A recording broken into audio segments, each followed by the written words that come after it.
So I know I'm a little bit behind on this, but I did want to talk about the Yashahime manga that's coming out. For those who don't know, it was posted on the official Yashahime Twitter a couple days ago, and unfortunately I've just been a little bit too busy to talk about it, but we finally have a little bit of time. The post explains that Takashi Shina, the author of the manga Zettai Karen Children, is in charge of comicalizing, and it looks like the first issue of this will be released on September 25th. Only a week before the new season of Yashahime drops, which is pretty cool. In the illustration provided, we have Toa, Setsuna, and Moroha, along with the three protagonists of Shina's old work, Zettai Karen Children. While the illustration provided is a little bit too stylized for myself personally, looking at some of his other works, I think that his manga style is actually pretty nice, and it should be pretty fitting for the Yashahime story. From what I can tell, Shina has been friends with Rumiko Takahashi for quite some time, and he definitely seems like a pretty big Inuyasha fan if you go through his Twitter. Even as far as a year back, so the original run of Yashahime, we could see him posting character sheets of several different characters,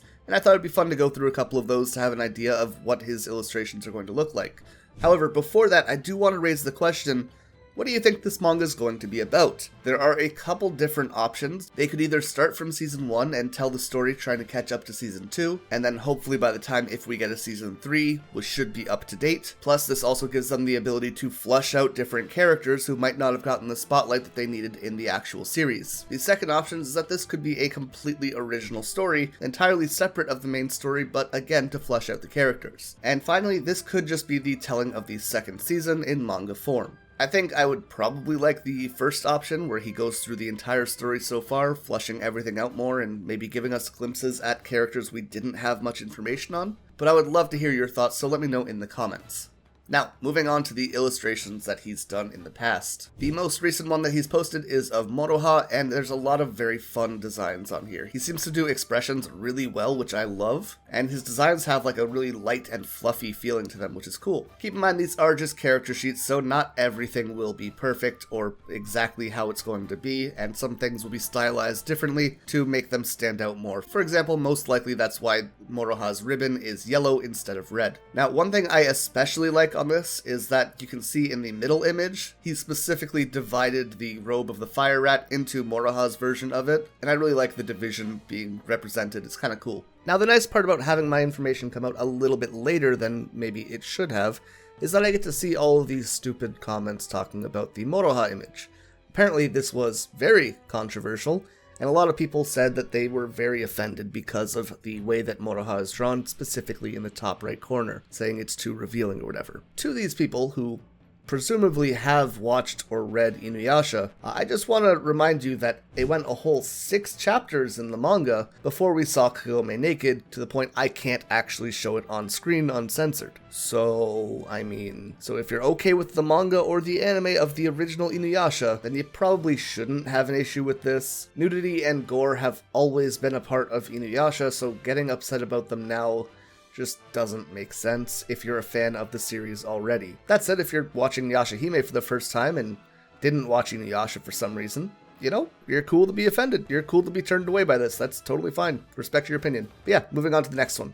Next up, let's look at some images of Sashomeru. Firstly, we have just a typical character sheet for him. Very bright green shoes, which is a little bit surprising. And he does have this kind of hauntedly pale complexion, which wasn't something we saw with Moroha, which is kind of surprising. However, the actual clothes and the armor all look fantastic.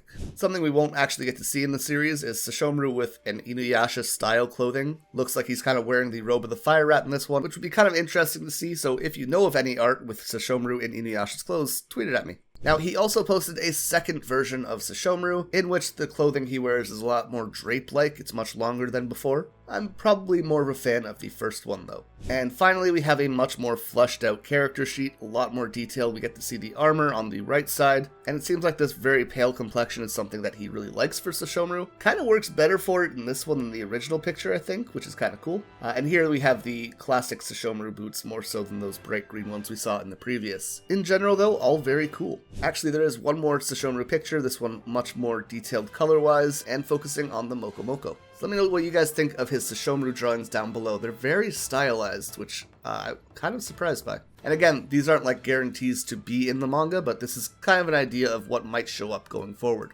Now, as far as I can tell, the only other character that he's drawn so far is Inuyasha, so let's take a look at that. I really like this character sheet for him. It feels very light and like it would be very agile, which pretty good for his character. And one thing that really stands out to me as far as this page is Inuyasha's face seems much more dog-like, if that makes sense. Something about how the mouth is drawn just stands out to be more canine-like, and that's an interesting choice to make. We have yet another set of Inuyasha drawings, this time focusing on him not wearing the robe of the fire rat, which is kind of cool. There are, of course, images of the robe of the fire rat, that's fine. Again, really like how he does expression. But yeah, that's going to be a quick look at the upcoming Yashahime manga. Let me know what you guys think and what you guys would like to see from it, as well as what you think of Takashi Shina's artwork in general. I think it's very stylized and could make for a very unique perspective on the story. If you enjoyed this look into the manga and would like me to keep you up to date on more news in it going forward, please consider leaving a like and subscribing to the channel for more videos like this in the future. As always, I want to give a big thank you to my Patreon, with our Dai Yokai, Iffy Babes, Jacob Wiley, and Ikerochu, our Yokai, Amelia Hellman, NL Cruz, Janice Not Janice, and Joker Rose, and our Hanyo, Anthony Hogan, Kiwi Dog, Love the Kiwi, Michael Greco, Mochi Num Num, Morrigan E. Wolf, Nega Kitty, Savage Camel, Simon Electric, Suki Neko, and Ziv. Thank you guys so much for watching, and until next time, remember to stay excellent.